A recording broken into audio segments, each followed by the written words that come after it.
Scattered Beethoven fans lie clustered around a boombox in the middle of the skate park. There's no music coming out of it, though. Instead, there's a small secret TV screen in each speaker, and they're lying down flat, so like clustered but flat, lying low, as it were, at the bottom of the half pipe. There's risk associated, but the skaters, who are pretty much cool if not outright in on it, they just jump over them, and very few get any, gnarly boo-boos as part of this process, but the screens are live streaming a video feed from inside a conference for elderly pants designers who have long ago forsaken pants, and now do everything they can to undermine not just the pants production line, but also the pants buying populace. Have you noticed? It's getting harder and harder to wear pants. No, I'm not gaining weight, why do you ask? That feeling that you get inside of your soul when you wake up and you grab your shirt, blouse, or other top, and you slap that across your upper sections and clad it right on yourself so that you don't have to worry about that part of the nudity. But then it's time for it's not done yet. Your up part is warm, but it's chilly down there, so then you open the closet or the drawer, or perhaps the cupboard if you are an unusual person, and you pull out the pants, and when you look at them, that's when the existential despair grips you. Not from the pants, but from within.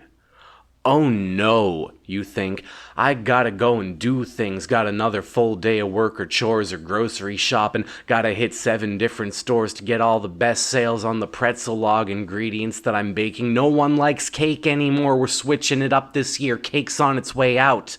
Pretzel log from here to zoo, here to the big zoo, the really big one, even further away. We're talking outside of the nation. You've never seen, they even scale up the animals. I saw a toucan there that could have swatted me all the way to the Pacific. So it, goes far, but you're sad about pants now, so that's them. Now, how did the Beethovenites get the invite to the skate park? Let's not even worry about how they got the invite to the conspiracy yet. That's a much longer tale, requires a lot of background information. There's prerequisites to sign up for this cascade. Think you just get to be a watermelon all on your own? Somebody's gotta sell you that rind. Need a professional welder to help burn it into your skin so that now you can be all juicy and goosey. They went in, and all these skate punks are like, hey, grandpa, grandma, and various grandfolk, this isn't your scene, man. And then Beethoven fan A says, well, we're here as part of the initiative known as Down with the... And the skate punk goes, say no more. If it's down with anything, we're down with it. So, because they're subversists.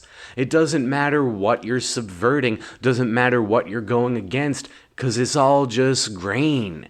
And when you pour the wrong sauce on the right grain, you get a strange dinner. Dad's looking down at the plates like, oh God, what have I done? Mom's looking at him thinking, oh God, who did I marry? Plates aren't even sitting right. There's something, the bottom, it's bulging out. The plate itself is trying to get away. It doesn't know how though, so it just gets a fat bottom.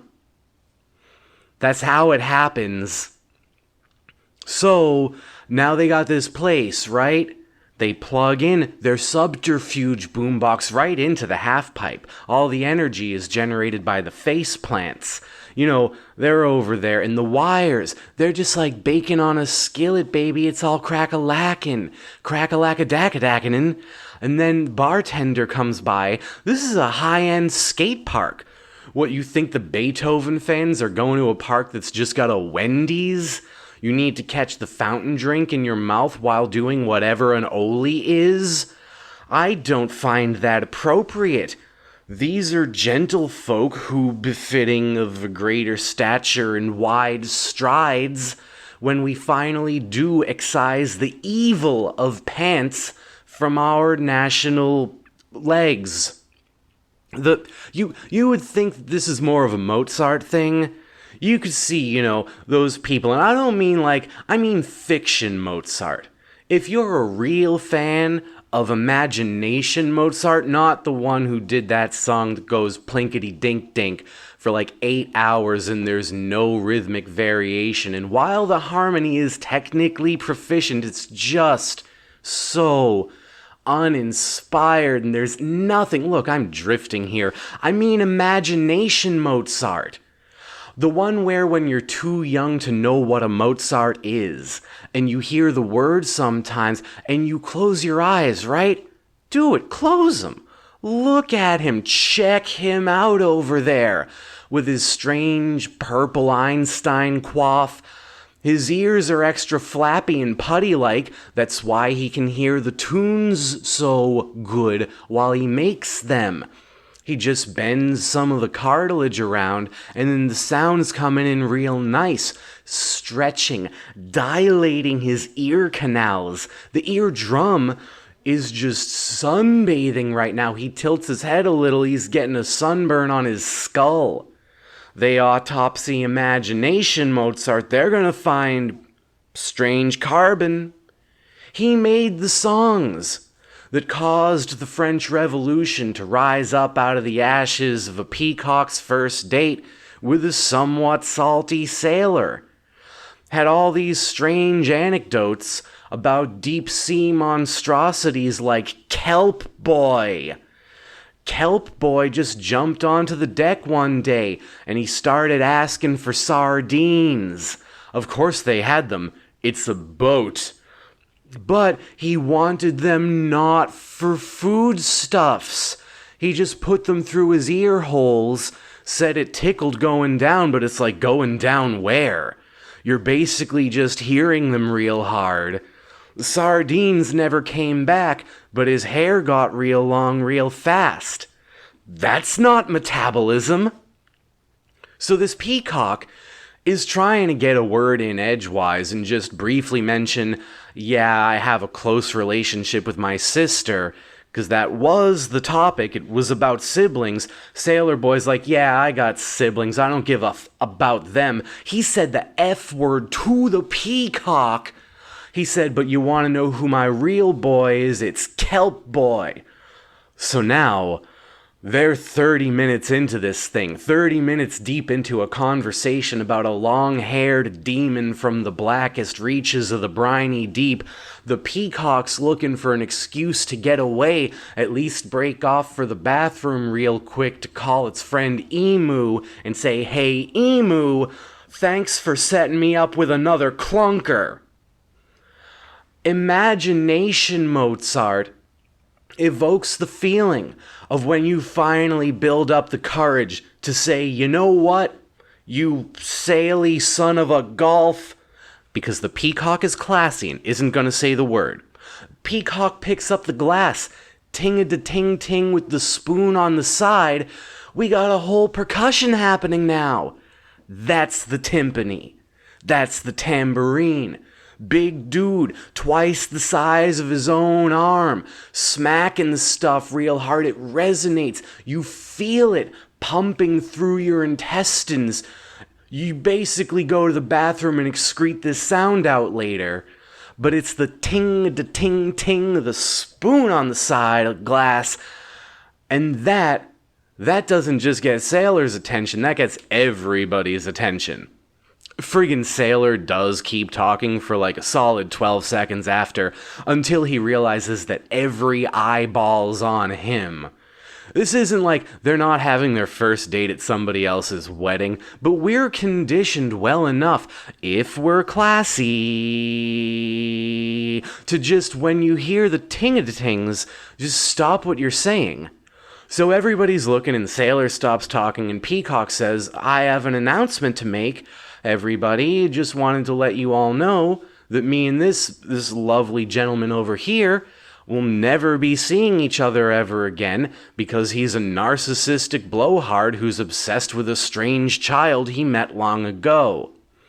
Peacock gets up and walks away, and then 151 cadence and you're done. And you feel like you could go and punch a mountain in half.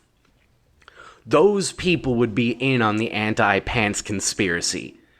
But Beethoven fans, like real-life Beethoven this time, not imagination Beethoven, that man committed some arson, but real-life Beethoven was a stand-up feller.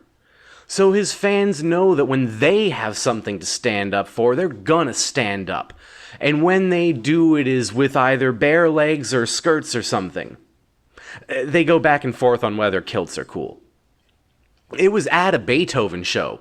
The Norse Symphonic Pekastra, which is this collective of musicians who are chickens. They're like highly trained chickens, though, and look, that's the gimmick. Obviously, the real musicians are the chicken handlers.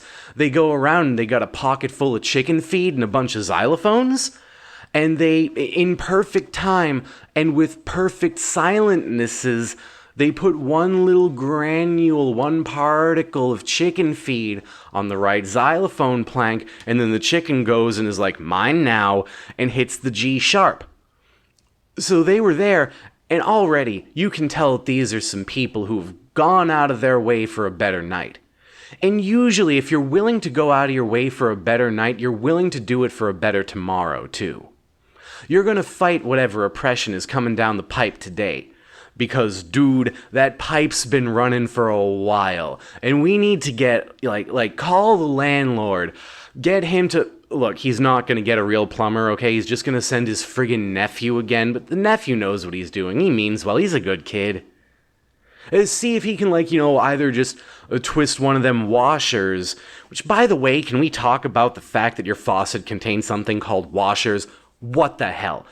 But twist it, and then maybe if that doesn't work, you can just plug the whole thing with putty. Be like, do up the kitchen sink too, man. I'm not so fancy that I'm above brushing my teeth with olive oil.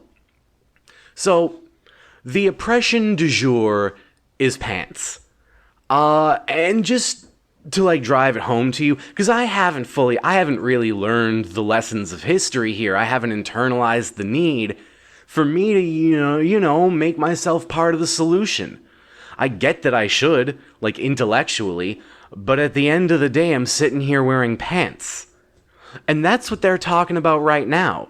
Talking about how to finally get through to people like me. Swell the membership a bit. They're willing to accept people who aren't into Beethoven.